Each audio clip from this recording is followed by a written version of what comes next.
Oh,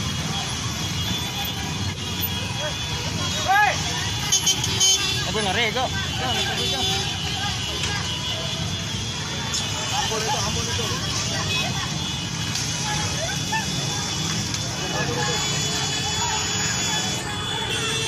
Keributan antara pengemudi ojek online dengan mata elang dari perusahaan leasing pecah sore tadi di wilayah Sawah Besar, Jakarta Pusat. Video keributan antara kedua kelompok ini pun viral di media sosial. Kapolsek Sawah Besar AKP Maulana Mukarom menyebut, peristiwa ini terjadi sekira pukul 17 waktu Indonesia Barat. Video itu memang betul adanya, kejadian antara ojol dan pihak 3 Finance pukul 17 waktu Indonesia Barat, ucapnya, Selasa, tanggal 6 Juli tahun 2021.